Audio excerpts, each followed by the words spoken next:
بسم اللہ الرحمن الرحیم. اللہ کے نام سے شروع جو نہایت مہربان رحم والا. الحمدللہ رب العالمین الرحمن الرحیم مالک یوم الدین والصلاة والسلام علی نبینا محمد وآلہ واصحابہ اجمعین ومن تبعهم بإحسان إلى يوم الدين وأشهد أن لا إله إلا الله وحده لا شريك له وأشهد أن محمدا عبده ورسوله. أما بعد، اللہ رب العالمین نے ارشاد فرمایا فَهَلْ عَصَيْتُمْ إِذَا تَوَلَّيْتُمْ أَن تُفْسِدُوا فِي الْأَرْضِ وَتُقَطِّعُوا أَرْحَامَكُمْ. اللہ رب العالمین نے کہا کہ یہ بات غریب ہے کہ تم جب پیٹھ پھیر کر جاؤ گے تو زمین میں فساد مچاؤ گے اور اپنے رشتوں کو کاٹو گے.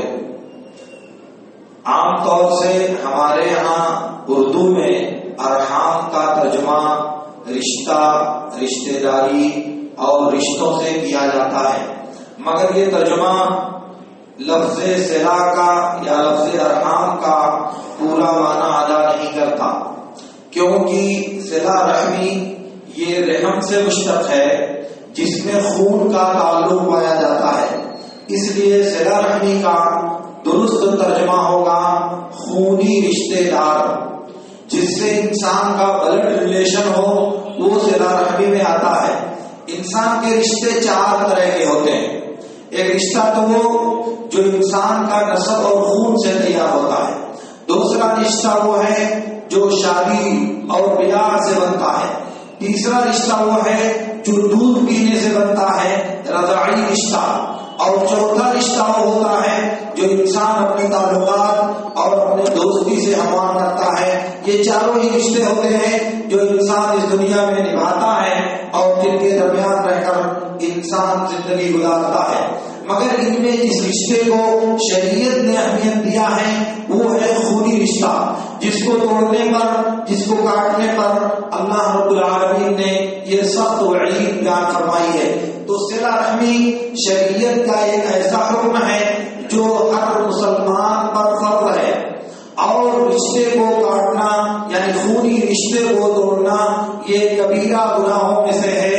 اور اس بات پر اہل علم کا اتفاق ہے کہ رشتوں کو یعنی خونی رشتوں کو جوڑنا واجب ہے اور رشتوں کو کاٹنا یہ کبیرہ گناہوں میں سے ہے. بخاری اور مسلم کی روایت میں ہے، اللہ کے رسول صلی اللہ علیہ وسلم نے ارشاد فرمایا من کان یؤمن باللہ والیوم الآخر فلیصل رحمہ.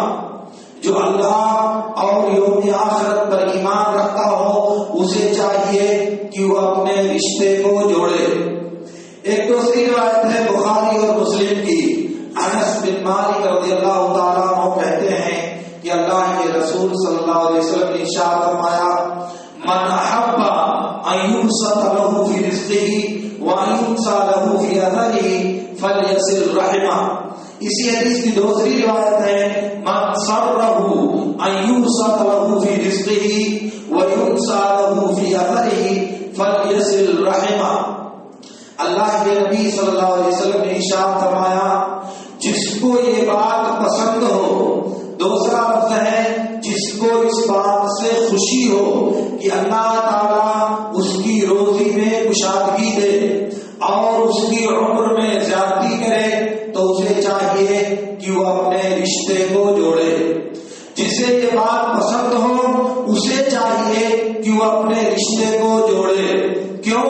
اس لیے کہ رشتہ جوڑنے سے اللہ رب العالمین انسان کی عمر میں اضافہ کرتا ہے اور اس کی روزی میں برکت عطا فرماتا ہے. یہ اللہ رب العالمین کا وعدہ ہے. اس لیے اللہ رب العالمین نے ہم انسانوں کو رشتوں کو جوڑنے کا حکم دیا ہے. ایک دوسری حدیث میں اللہ کے رسول صلی اللہ علیہ وسلم نے ارشاد فرمایا تعلموا من انسابکم ما تصلون به ارحامکم فإن صلة الرحم محبة في الأهل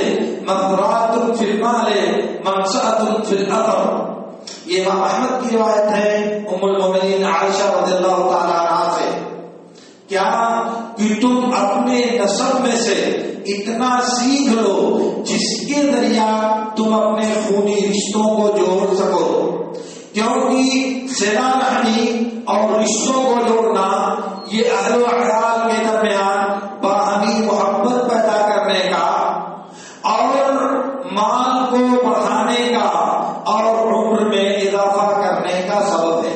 گویا کہ انسان اپنے نسب کو جب سیکھے گا، اپنے سلسلے نسب کو، اپنے گزشتہ نسلوں کے انساب کو جب سیکھے گا تو پھر اس نسب کو جوڑ کر ان کے ساتھ اچھا سلوک کرے گا، صلہ رحمی کرے گا، ان سے رشتہ جوڑے گا، اور جب جوڑے گا تو اس کو 3 فائدہ ملے گا۔ پہلا فائدہ یہ ہے کہ رشتوں میں باہمی محبت پیدا ہوگی، دوسرے نمبر پر انسان کے مال میں اضافہ ہوگا، تیسرے نمبر پر عمر میں اللہ رب العالمین زیادتی اور بڑھوتری کرے گا۔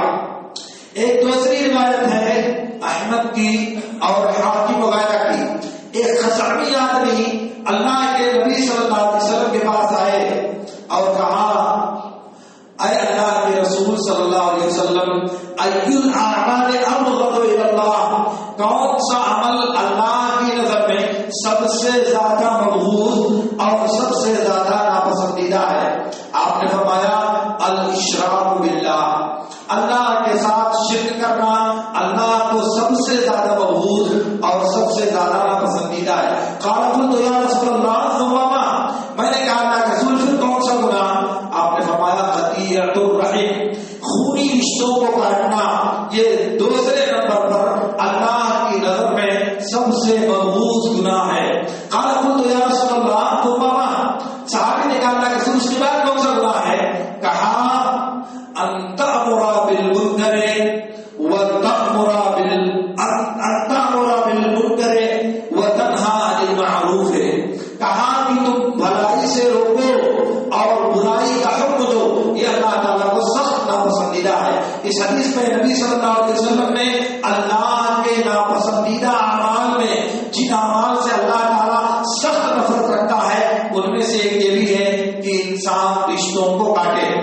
اسی لیے ام المومنین عائشہ رضی اللہ تعالیٰ عنہا کی ایک دوسری روایت میں ہے، اللہ کے رسول صلی اللہ علیہ وسلم نے ارشاد فرمایا، صلۃ الرحم وحسن الجوار، صلۃ الرحم وحسن الجوار تعمران الدیار وتزیدان فی العمر، کہا صلہ رحمی، خونی رشتوں کو جوڑنا اور پڑوسیوں کے ساتھ اچھا سلوک کرنا، یہ شہروں کو آباد کرتے ہیں اور عمر میں اضافہ کرتے ہیں۔ یہ دو نیکیاں، خونی رشتوں کو جوڑنا اور پڑوسیوں کے ساتھ حسن سلوک کرنا، یہ شہروں کی آبادی یعنی انسانی نسل کے اضافے کا سبب ہے اور پھر انسان کی عمر میں اضافہ کرنے کی اس کا سبب ہے۔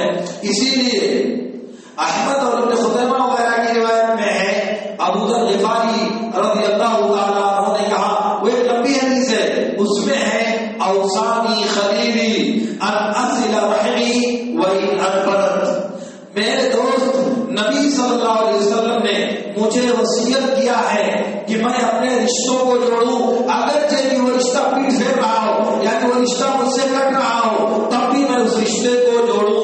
اسی لیے صحیح مسلم کی ایک روایت میں ہے، ایک آدمی نبی صلی اللہ علیہ وسلم کے پاس آئے اور کہا، ان لی خرابۃ اصلهم ويطعنوني واحسن اليهم ويسيئون الي، کہا کہ میرے کچھ رشتے دار ایسے ہیں، میں ان کو جوڑتا ہوں، ان سے صلہ رحمی کرتا ہوں، مگر وہ مجھ سے رشتے کو کاٹتے ہیں، میں ان کے ساتھ حسن سلوک کرتا ہوں، وہ میرے ساتھ بدسلوکی کرتے ہیں، وَأَحْلُمُ عَلَيْهِمْ وَيَجْهَلُونَ عَلَيَّ، میں ان کے ساتھ تحمل اور بردباری کا معاملہ کرتا ہوں لیکن وہ میرے ساتھ نادانی اور سرکشی کا معاملہ کرتے ہیں۔ اللہ کے نبی صلی اللہ علیہ وسلم نے فرمایا، ان كنت كما تقول فكأنك تصف في وجوههم المل، کہا کہ اگر یہ بات سچ ہے جو تم کہہ رہے ہو تو تم ان کے چہرے پر راکھ ڈال رہے ہو، گرم راکھ اڑا رہے ہو ان کے چہرے پر، اور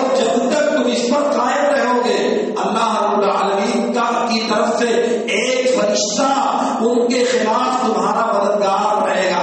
ظہیر معاون اور مددگار کو کہتے ہیں. تو جب تک تم اس عمل پر قائم رہو گے وہ تمہارے ساتھ برا کرے گا تم اس کے ساتھ اچھا کرو گے. وہ تم کو کاٹے گا تم اس کو جوڑو گے. وہ تمہارے ساتھ نادانی کرے گا تم اس کے ساتھ بردباری اور برداشت کا معاملہ کرو گے. تو ایک تو ان کے چہرے پر خاک بنا رہے ہو تم، اور دوسری بات اللہ کا فرشتہ تمہارے ساتھ تمہاری تائید میں اس وقت تک موجود رہے گا جب تک تم ایسا کرتے رہو گے. اسی لیے حدیث میں آتا ہے سعید بن زید رضی اللہ تعالیٰ عنہ کہتے ہیں کہ اللہ کے رسول صلی اللہ علیہ وسلم نے ارشاد فرمایا الرحم معلقۃ بالعرش تقول من وصلنی وصلہ اللہ ومن قطعنی قطعہ اللہ. کہا کہ رشتہ عرش سے لٹکا ہوا ہے. رحم یہ خونی رشتہ عرش سے معلق ہے اور کہتا ہے جو مجھ کو جوڑے گا اللہ تعالیٰ اس کو جوڑے گا اور جو مجھ کو کاٹے گا اللہ تعالیٰ اس کو کاٹ دے گا. ایک دوسری روایت میں اللہ کے نبی صلی اللہ علیہ وسلم نے ارشاد فرمایا انا اللہ انا الرحمن خلقت الرحم وشققت له اسما من اسمی فمن قطعه قطعته ومن وصله وصلته. کہا رب العالمین نے میں اللہ ہوں میں رحمان ہوں میں نے رحم رشتے کو پیدا کیا اور اپنے نام سے اس کا نام نکالا اپنے نام سے اس کا نام میں نے مشتق قرار دیا. رحیم یہ اللہ کے رحمان اللہ کے نام رحمان اور رحیم سے نکلا ہوا ہے. تو یہ رحیم جو خونی رشتے کے معنی میں آتا ہے مادر رحم اسی سے بولا جاتا ہے جہاں سے انسان کی پیدائش ہوتی ہے. تو کہا کہ میں نے اس نام کو یعنی رحیم کو اپنے نام سے مشتق قرار دیا ہے. اس لیے جو اس کو جوڑے گا میں اسے جوڑوں گا اور جو اسے کاٹے گا میں اسے کاٹ دوں گا. صحیح بخاری کی ایک دوسری روایت میں ہے ابو ہریرہ رضی اللہ تعالیٰ عنہ کہتے ہیں کہ اللہ کے رسول صلی اللہ علیہ وسلم نے فرمایا ان اللہ خلق الخلق فلما فرغ قامت الرحم وقال هذا مقام العائد بك من القطيعة قال الا ترضين ان اصل من وصلك واقطع من قطعك قال بلى قال فذلك لك. اللہ رب العالمین نے مخلوق کو پیدا کیا اور جب مخلوق کی پیدائش سے فارغ ہوا تو رحیم رشتہ اللہ رب العالمین کے پاس کھڑا ہو گیا اور کہا کہ یہ اس شخص کا مقام ہے جو قطع رحمی سے رشتوں کو کاٹنے سے تیری پناہ طلب کر رہا ہے. یہ اس کے کھڑے ہونے کی جگہ ہے. تو رشتے نے اللہ تعالیٰ سے کہا کہ اللہ یہ تیرے دربار میں رشتوں کو کاٹنے سے تیری پناہ مانگنے کے لیے یہاں کھڑا ہوا ہے. تو اللہ رب العالمین نے کہا کیا تمہارے لیے یہ کافی نہیں ہے یا تم اس بات سے خوش نہیں ہو کہ جو تم کو جوڑے میں اس کو جوڑوں اور جو تم کو کاٹے میں اس کو کاٹوں. رشتے نے کہا کیوں نہیں. تو اللہ رب العالمین نے کہا تمہیں میں یہ حق دیتا ہوں تمہیں میں یہ اتھارٹی اور تمہیں میں یہ فیسلٹی دے رہا ہوں. یہ اللہ رب العالمین نے رشتوں کو کاٹنے کا حق اور اختیار اس کو دیا ہے. اسی لیے دوسری روایت میں ہے اللہ کے رسول صلی اللہ علیہ وسلم نے ارشاد فرمایا ان الرحم شجرۃ من الرحمن تقول یا رب قد قطعت یا رب قد وصی الی یا رب قد ظلمت یا رب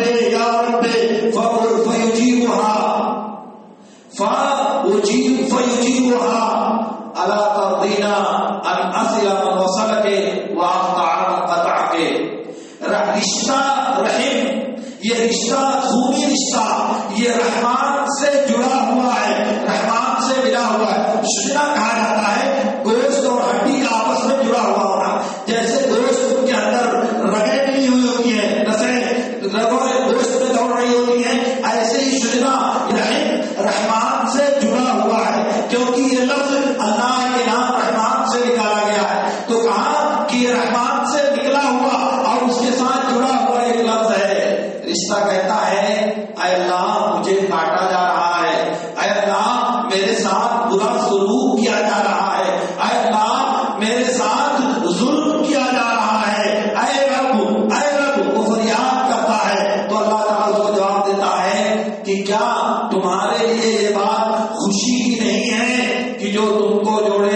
میں اس کو جوڑوں گا، اور جو تم کو کاٹے میں اس کو کاٹوں گا۔ یہ اللہ رب العالمین نے صلہ رحمی کی اہمیت اور رشتوں کو کاٹنے کا جو سخت عذاب ہے اس کی طرف اشارہ کیا ہے۔ ورنہ آپ سوچیں کہ جس کو اس دنیا میں اللہ رب العالمین کاٹ دے گا، اللہ رب العالمین جس مخلوق کو کاٹ دے گا، وہ کہاں رہ جائے گا دنیا اور آخرت میں؟ کہاں وہ ٹھکانہ پائے گا؟ کہاں وہ پناہ پائے گا؟ اسی لیے دوسری روایت میں ہے اللہ کے رسول صلی اللہ علیہ وسلم نے ارشاد فرمایا ان هذه الرحمة شجرة من الرحمن فمن قطعها حرم الله عليه الجنة۔ سن لو میرے دوستو، اللہ کے نبی صلی اللہ علیہ وسلم نے کہا کہ یہ رحم رحمان سے جڑا ہوا ہے، تو جس نے اس کو کاٹا اللہ تعالیٰ اس کے اوپر جنت کو حرام کر دے گا۔ جس نے اس کو کاٹا رشتے کو، خونی رشتے کو، اللہ تعالیٰ اس کے اوپر رشتے کو حرام کر دے گا۔ اس لیے رشتوں کو جوڑنا، رشتوں کو کاٹنے سے بچنا یہ ہماری ذمہ داری ہے۔ اور رشتوں کو جوڑنے کا مطلب یہ نہیں ہوتا کہ جو ہم کو فون کرے گا ہم ان کو فون کریں گے، جو ہم کو دعوت دے گا ہم اس کو دعوت دیں گے، جو ہماری خبر لے گا ہم اس کی خبر لیں گے، جو ہم کو بلائے گا ہم اس کو بلائیں گے، جو ہمیں دعوت دے گا ہم اسے دعوت دیں گے۔ یہ رشتوں کو جوڑنا نہیں ہے، یہ رشتوں کو جوڑنا نہیں ہے۔ بخاری کی روایت میں ہے عبداللہ بن عمرو بن عاص رضی اللہ تعالیٰ عنہ کہتے ہیں کہ اللہ کے رسول صلی اللہ علیہ وسلم نے ارشاد فرمایا لیس الواصل بالمقافی وانما الواصل الذی اذا قطع رحمه وصلها۔ کہا کہ رشتوں کو جوڑنے والا یہ نہیں ہے جو برابر سرابر کا معاملہ کرتا ہے، جو ہمارے گھر آئے گا ہم اس کے گھر جائیں گے، جو ہمارے گھر بھیجے گا ہم اس کے گھر بھیجیں گے، نہیں۔ کہا کہ رشتوں کو جوڑنے والا وہ ہے جب اس کے رشتے کو کاٹا جائے تب وہ اس کو جوڑے، اس کے رشتے کو توڑا جائے تب وہ اس کو جوڑے، وہ جا کر کے رشتوں کو جوڑنے والا ہے۔ ہم کو وہ کبھی فون نہیں کرے گا پھر بھی ہم اس کو فون کریں گے، وہ ہمارے گھر کبھی نہیں آئے گا پھر بھی ہم اس کے گھر جائیں گے، وہ کبھی ہم کو دعوت نہیں دے گا ہم پھر بھی اس کو اپنے گھر دعوت پر بلائیں گے، وہ شادی میں ہم کو دعوت نہیں دے گا پھر بھی ہم اس کو اپنے ملازمات میں دعوت دیں گے۔ یہ ہے رشتوں کو جوڑنا۔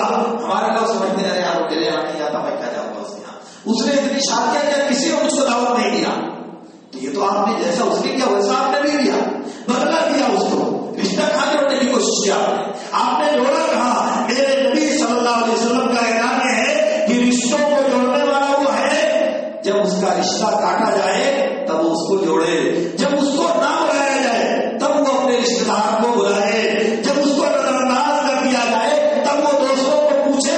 اسی لیے نبی صلی اللہ علیہ وسلم نے کہا کہ اپنے نسب سے اتنا سیکھو، اتنا جانو، اتنا معلومات حاصل کرو جس کی وجہ سے اپنے نسب اور رشتے داروں کو تم جوڑ سکو۔ تو انسان کو معلوم ہونا چاہیے، اور معلوم ہونے کے بعد پھر اس پر کی ذمہ داری بنتی ہے کہ وہ رشتوں کو جوڑے، وہ لوگوں کو اپنے ساتھ مربوط کرنے کی، لوگوں کو اپنے ساتھ ملانے کی کوشش کرے۔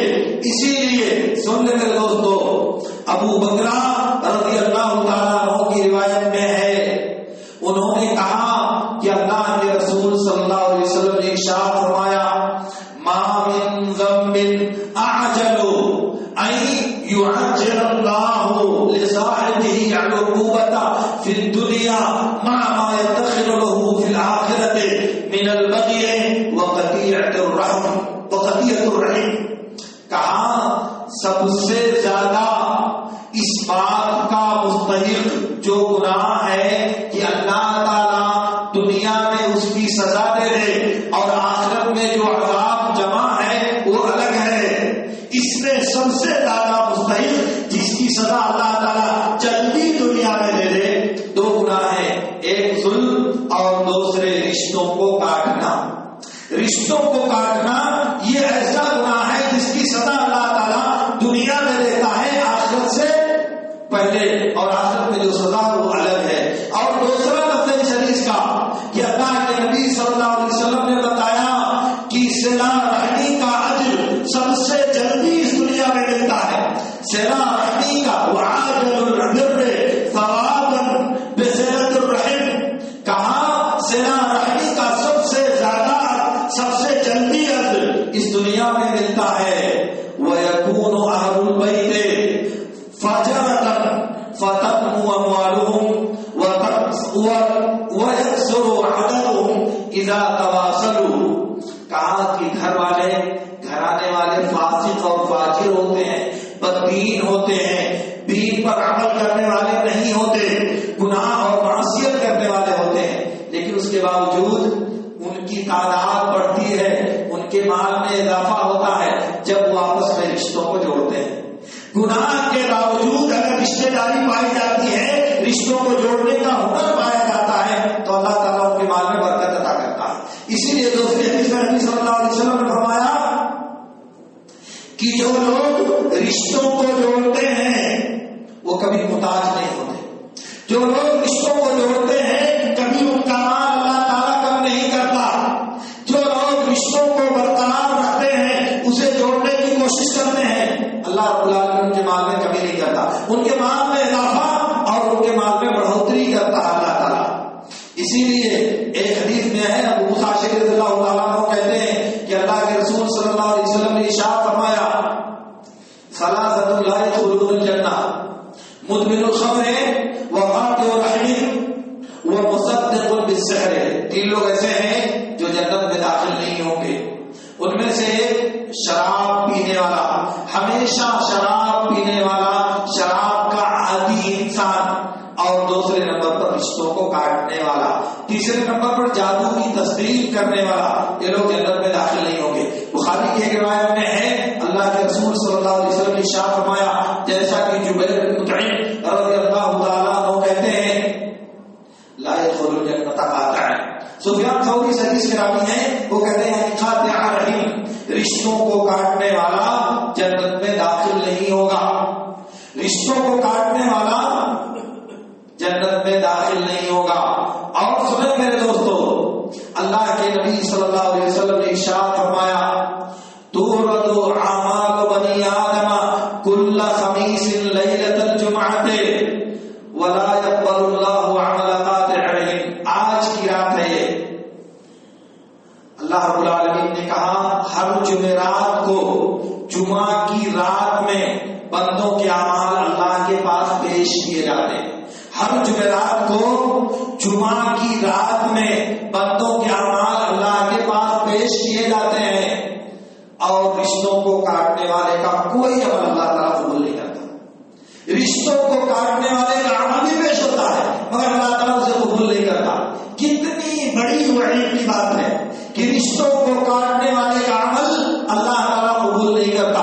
بلکہ بعض روایتوں میں آتا ہے کہ اللہ رب العالمین ہر سوموار اور جمعرات کو اس کے دربار میں بندوں کے اعمال پیش کیے جاتے ہیں اور اللہ تعالیٰ سب کو بخش دیتا ہے. لیکن جن لوگوں کا قطع تعلق ہے آپس میں، جنہوں نے اپنے رشتوں کو کاٹ رکھا ہے، اللہ تعالیٰ ان کو معاف نہیں کرتا، ان کو مہلت دیتا ہے کہ چھوڑو بھی جاتے دو، ہو سکتا ہے دونوں صلح کر لیں.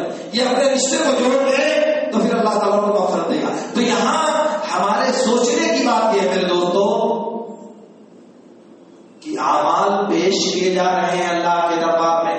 ہم نے نیکی کیا، روزہ رکھا، نماز پڑھا، قربان جب سب کچھ اللہ کے لیے کیا، مگر اللہ نے جب پیش کیا گیا تو اللہ نے اس کو رد کر دیا. کیوں بھائی؟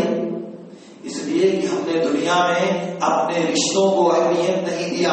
اپنے خونی رشتوں سے بغاوت کرنے میں ہم کو ذرا بھی تکلیف محسوس نہیں ہوئی. اپنے خونی رشتوں کو دور کرنے میں، اپنے خاندان سے کٹ جانے میں ہم کو درد محسوس نہیں ہوا. تو ذرا سوچئے، دنیا میں تو آپ کا کوئی کچھ نہیں بگاڑ سکتا، کیونکہ آپ وقت کے جبار ہو، آپ وقت کے فرعون ہو، آپ وقت کے سب کچھ ہو. آپ کو اللہ نے اقتدار کی کنجیاں دیا ہے، آپ قوت کے مالک ہو، مگر رب کے ہاں آپ کی کیا حیثیت ہوگی؟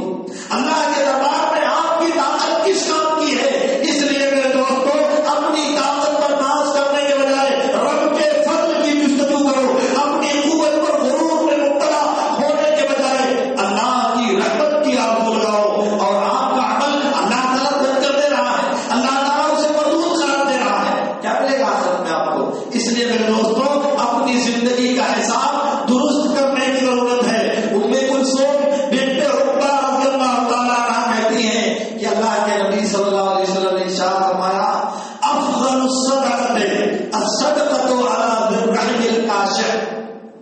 سب سے افضل صدقہ یہ ہے کہ ایسے رشتے دار کو کیا جائے جو آپ سے دشمنی کو چھپا کے رکھتا ہے، جو آپ سے دشمنی رکھتا ہے اپنے دل میں، اس کو صدقہ دیا جائے تو یہ سب سے افضل صدقہ ہے۔ گوارا ہے آپ کو؟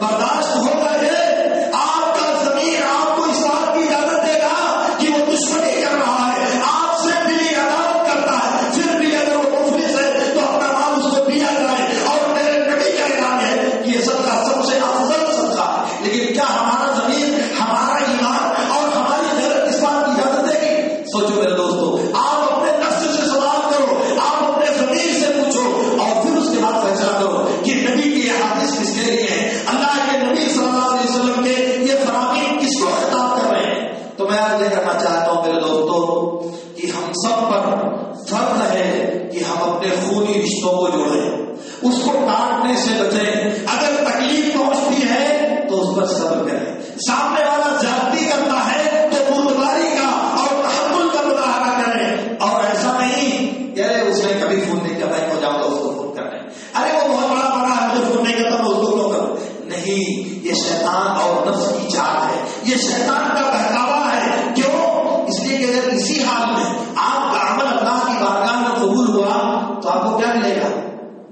آپ اس لیے نہیں کہ وہ بہت اچھا ہے، اس لیے کہ آپ کے رب نے آپ کو حکم دیا ہے، آپ کے دین نے آپ کو پابند بنایا ہے، اس لیے آپ کو اس پر عمل کرنا چاہیے، اور اپنے ایمان کی حفاظت کے خاطر، اپنے عمل کی حفاظت کے خاطر، اپنے رب کی رضامندی کی خاطر، اپنے نبی کی سنت پر عمل کرنے کی خاطر آپ کو اس پر عمل کرنا چاہیے۔ وہ بھلے سے کچھ کر رہا ہے، وہ جواب دینے آئے گا اللہ تعالیٰ کے ہاں، وہ اللہ تعالیٰ بخشنے والا نہیں ہے کسی کو، اللہ کی گرفت سے کائنات کا کوئی ذرہ نجات پانے والا نہیں، لیکن بدلہ دینا ہمارا کام نہیں ہے میرے دوستوں، سزا دینا ہماری ذمہ داری نہیں ہے، سزا دینا یہ عرش والے کا کام ہے، اس لیے سزا کا معاملہ اسی کے حوالے رکھو، اپنے اختیار میں لینے کی کوشش نہ کرو۔ آپ کو حکم دیا گیا ہے کہ اگر وہ محتاج ہے، ضرورت مند ہے تو اس کی مدد کرو، اس لیے وہ دشمنی رکھتا ہے، دل میں نفرت رکھتا ہے، دل میں عداوت رکھتا ہے، اس کا کام ہے، اس پر بھی یہی بات فرض ہے جو ہمارے اوپر فرض ہے، اس کو بھی رب کا یہی حکم ہے جو ہمیں، اگر وہ نادانی کرتا ہے، اگر وہ اللہ کے حکم سے سرکشی کرتا ہے، اگر وہ اللہ کے دین پر عمل نہیں کرتا، اگر شیطان کے بہکاوے میں وہ گرفتار ہے، تو کیا ہم کو بھی وہی طریقہ اپنانا چاہیے؟ کیا ہم کو بھی یہ بات فکر دیتی ہے کہ ہم کو بھی اسی کا غلط راستہ اپنی زندگی میں اپنانے کی کوشش کرنی چاہیے؟ نہیں میرے دوستوں، نہیں، یہ دنیا کبھی بھی آپ نے مت سوچیں کہ بہت دن زندگی ہے، بہت دن زندگی ہے، یہ غلط سوچ ہے ہماری، اس سے کوئی نتیجہ ہمیں نہیں ملنے والا ہے۔ اس لیے میرے دوستوں آپ یہ سمجھ لیں کہ اللہ کے نبی صلی اللہ علیہ وسلم کا یہ فرمان کہ وہ ہم سے دل میں نفرت رکھتا ہے، ہم سے دل میں عداوت رکھتا ہے، لیکن نسب، خاندان اور خونی رشتہ ہے اس سے ہمارا، اس لیے اس کو کیا کیا جائے گا؟ نبھایا جائے گا۔ اللہ کے نبی صلی اللہ علیہ وسلم نے بخاری کی روایت میں ہے، قریش کے لوگوں کے بارے میں کہا تھا، وہ جب آپ مکہ میں تھے انہوں نے آپ کا مکہ میں جینا تو بھر کر دیا تھا، آپ کی زندگی کو مشکلات کا شکار بنا دیا تھا، ہر طرح سے آپ کا عرصہ حیات تنگ کر رکھا تھا، اور جب آپ نے اسلام کی دعوت دی تو آپ کو بہت برا جواب دیا، لیکن اس کے باوجود آپ نے کہا اِنَّ لَكُمْ رَحِمًا سَأَبُلُّهَا بِبَلَالِهَا، جاؤ تو کرنا کرو، لیکن تمہارا رشتہ میرے ساتھ ہے، تمہارا خونی تعلق میرے ساتھ ہے، اس لیے میں اس کو نبھاؤں گا۔ دشمن آپ کے ساتھ بدتمیزی کر رہا ہے، دشمن آپ کی باتوں کا غلط اور غیر مناسب جواب دے رہا ہے، اس موقع سے بھی میرے نبی صلی اللہ علیہ وسلم جذبات کی روک میں بہتے نہیں، جذبات میں بے قابو نہیں ہوتے، بلکہ ٹھیک طرح سے کہتے ہیں کہ چلو کوئی بات نہیں ہے، تم نے میرے ساتھ بدتمیزی کیا تو کیا، لیکن تمہارا رشتہ میرے ساتھ ہے، تمہارا خون میرے ساتھ جڑا ہوا ہے، اس لیے میں اس کو نبھاؤں گا، میں اس کو گزاروں گا، اس کے ساتھ حسن سلوک کروں گا۔ یہ نبی صلی اللہ علیہ وسلم نے اس وقت کہا تھا جب شدت جذبات میں انسان بے قابو ہو جاتا ہے، کیونکہ رشتے کے لوگ ماننے کے لیے تیار ہے، رشتے کے لوگ گھر سے نکالنے کے لیے تیار ہے، رشتے کے لوگ آپ کو آپ کے گھر میں رہنے نہیں دینا چاہتے۔ اس موقع سے نبی صلی اللہ علیہ وسلم نے کہا تھا کہ تمہارا رشتہ ہے، میں اسے نبھاؤں گا، میں اسے اپنی زندگی بھر برداشت کروں گا۔ یہ جذبہ ہونا چاہیے، اور ایمان کی یہ شان اور ایمان کا یہ تقاضا ہمارے دل میں موجود ہونا چاہیے۔ اس لیے میرے دوستو اپنی اپنی زندگی کے نظام حیات پر، زندگی کے روزمرہ معاملات پر آپ ایک نظر ڈالو. آپ سنجیدگی میں بیٹھ کر ایک مرتبہ سوچو، ایک مرتبہ غور کرو کہ فلاں نے ہمارے ساتھ ایسا کیا، فلاں نے ہمارے ساتھ ایسا کیا، اس نے یہ کیا، اس نے یہ. چھوڑو یہ دفتر، بند کر دو اس بات کو. یہ سوچو کہ یہ بدلہ دینا، گناہ کی سزا دینا ہمارا کام ہے یا ہمارے رب کا کام ہے. اگر ہمارا کام ہے تو آپ تو سزا دو بھائی، لیکن اگر آپ کے رب کا کام تو اس کو اسی کے لیے چھوڑو. آپ کو جو کام دیا گیا آپ اس کو کرو. آپ کو رشتہ جوڑنے کا کام دیا گیا آپ جوڑو. آپ کو ذمہ داری دی گئی ہے رشتوں میں تعلق کو بنانے کی، آپ سے بناؤ. وہ بناتا کہ نہیں بناتا وہ رب کے سامنے لے کر کے آئے گا. آپ کیوں جاؤ گے اس کی وجہ سے اپنے آپ کو گنہگار کرنے؟ کیوں جاؤ گے آپ اپنے آپ کو گڈھے میں ڈالنے؟ اس لیے کہ فلاں گڈھے میں جا رہا ہے ہم بھی جائیں گے، فلاں شیطان کے بہکار میں جا رہا ہے ہم بھی جائیں گے اس کے پیچھے. یہ کون سا طریقہ ہوا بھائی؟ یہ تو اہل ایمان کی شان نہیں ہوئی. یہ دنیا داروں کی بات ہو تو ہو، مگر نبی کی امت کے لوگوں کی یہ بات ہرگز نہیں ہو سکتی. اس لیے میرے دوستوں، آپ سب سے میری گزارش ہے کہ آپ اس پہلو پر سنجیدگی کے ساتھ سوچیں اور اس پر غور کریں، اور بند کمرے میں بیٹھ کر تنہائی میں ایک مرتبہ ضرور اپنے دل سے پوچھیے گا، اپنے نفس سے احتساب کیجیے گا. ہو سکتا ہے کہ اللہ رب العالمین ہمارے دل کو اپنی تعلیمات کے لیے کھول دے. اللہ رب العالمین سے میری دعا ہے کہ اللہ رب العالمین ہمیں ان باتوں کو سمجھنے اور ان میں سے بہترین باتوں پر عمل کرنے کی توفیق عطا فرمائے. وآخر دعوانا الحمد للہ رب العالمین. اقول لكم ما تسمعون